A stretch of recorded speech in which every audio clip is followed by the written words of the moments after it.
This is the biggest 12-inch subwoofer ever made.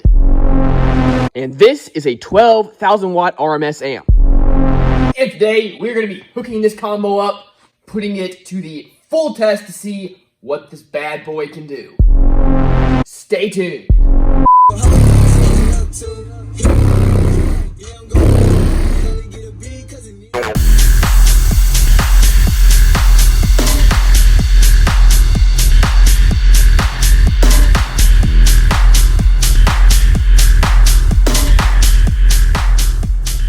That's right, guys. This is the EM Audio Super Team 12. You can't even find this thing on their website. You have to special request it from the owner. But this is a absolutely ridiculous sub, weighing at over 155 pounds. Just for a quick comparison, here's the American Bass X-Max. This is an absolutely monster sub, and you can see it looks tiny. And here is a Sundown ZV6. This is a 95-pound sub. Up to date, this was my biggest sub I'd ever have. And you can see, guys, it looks absolutely tiny compared to this fella. Now, of course, this guy's a little taller. This sub is really meant for those lows, for a little bit more excursion, a little more quality. Whereas this guy obviously is just meant to have whatever you could imagine thrown at it. That's right, guys. This sub is ridiculous. This sub weighs more than me. Let me tell you, it is an absolute pain to pick up. As you can see, I weigh between 125 to 135 pounds, just depending on the day. So y'all, over 20 pounds more than me, if not more. That is ridiculous. Let's real quick run through the specs on this thing. First off, this thing is 7,500 watts RMS. You heard that correctly. That is absolutely ridiculous. Now, this guy has a 4-inch, 8-layer aluminum American-made coil. I believe it's a PE coil, and it has a 4-inch wind height as well. So an absolute monster of a coil on this thing. These things come standard with not a 2, not a 4, not a 6, but a 7-layer spider. But he actually threw 8 layers on this one for me to test out. So this is a ridiculously stiff sub. It's already been broken in a good deal, and it's still not even remotely broken in. This motor right here is the most insane motor ever put on a 12-inch sub. Y'all, this thing is even big on a 15-inch sub or an 18-inch sub, but on a 12-inch sub, it is just absolute madness. This fella is 850 ounces. For comparison, your average kind of mid-range big sub is a 300-ounce motor. So that is absolutely ridiculous. And of course, a Y35 grade triple stack. The magnet measures 3 5/8 in height. And we're looking at over 13.5 inches in diameter. Up here, we have this big old basket. Now, this is the same basket you'll see on a lot of the American Bass subs. It's actually a little bit bigger than your standard baskets. If you mount it regularly, you generally have to cut out a little bigger hole than you would for your average 12-inch sub. Of course, we're going to be inverting it, so it's a little different. And I am going to build a box customly for this sub. We've got huge 4-gauge terminals on this thing. We have 3 strands of flat wire per coil ran down in there. That just looks absolutely ridiculous. We have more glue on this thing than you could ever imagine. Reason they went with this basket is it has a really, really big plane for your spider. I believe you get 10 inches from point to point, which is really, really nice. Definitely allows you to maximize your excursion with this sub. You're not going to be limited by the spider in this case. Speaking of that, this thing has 38 millimeters of X-Max in one direction. That is almost as good as the Sundown ZV6, but not quite. Up here we have this beautiful carbon fiber cone and dust cap. Now this is optional. You can go with a very, very stiff paper cone, but he did fully option this thing out for me here. This thing is ridiculously stiff. And we have a nice mega roll surround on this guy as well. Now, just to go over how ridiculous this thing is, guys. This thing retails at $1,680. It's almost a $1,700 sub. And of course, by the time you add options and all that, it can really go up from there. Now, EM Audio is an absolutely ridiculous company. They hand assemble their stuff right here in the USA right here in North Carolina. And they build some of the most ridiculous stuff that you could think of out there. I'll put a link to their website in the description below. But if you want American-made stuff that is insanely good quality, go check them out. That being said, if you're like me, you like your budget stuff, and hey, maybe you don't care if it's made in China, then EM Audio, definitely not for you guys. Now, EM Audio built this sub for me, but I'm only getting to borrow it. I'm not gonna get to keep it. Could not afford this guy to buy it outright. He did make me pay for a recone.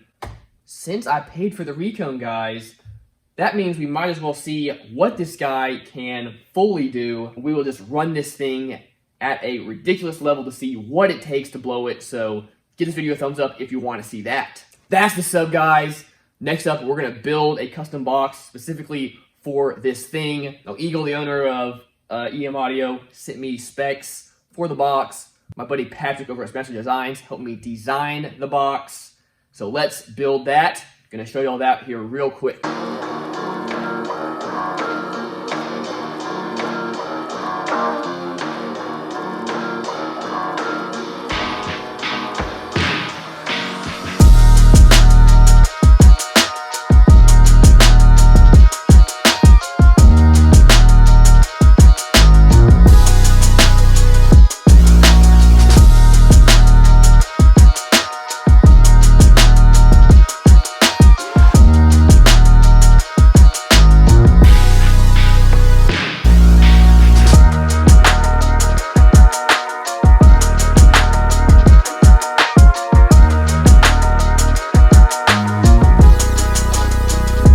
Y'all, the box is done.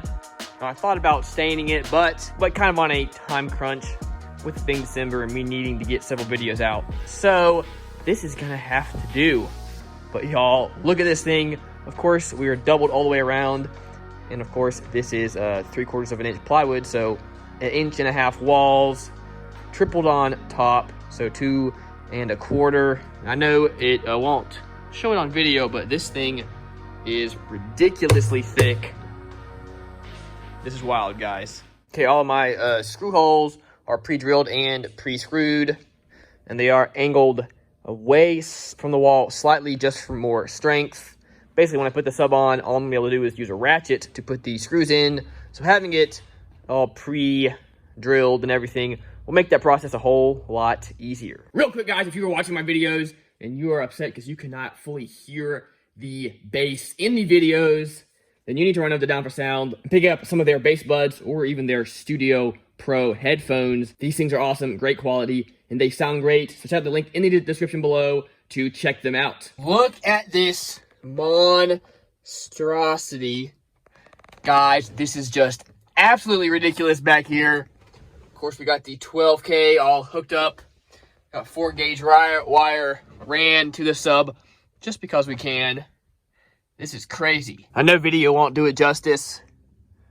This was an absolute pain to load up in here. This thing is ridiculously heavy. Had to get somebody to help me lift it up and flip it over. But we got it in here, guys. I let it play around to let it break in some. It is still ridiculously stiff though, but I'm gonna go ahead and play some so y'all can see it move.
later. All right, I plugged up my meter, and with it wired in series, we were rising up to like 6 or 7 ohms, which is really hurting the power output on the amp. So went ahead, wired it down in parallel. That means effectively we were wired to 0.25 on a RMS MD12K, which is probably a terrible idea, but hey, it's what it is, guys. Let's see how much this thing can take.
Well, guys, I think we popped the amp.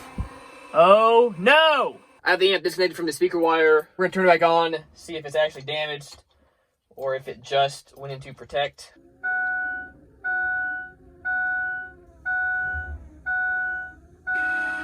Oh my goodness, guys! The amp is all right! I can't believe that. All right, I figured out what happened on that last burst when I put over 11,000 watts through it. It actually started to pop off this bottom part of the spider. Don't know if you can see in there, but the coil, when it did that, the coil got out of whack and actually hit the motor. I'm gonna assume that must be what caused it to short out, which then threw my amp into protect. Now these things again has like 8 layers of spiders. It looks like the top 2 spiders popped off on the one end. Again, caused everything to shift up a little bit, causing the coil to smack the motor. So is what it is. I was putting a ton of power through that thing. I'll edit it down for the video, but I played that thing for an absolute while. 1, trying to let it break in because it was still super stiff.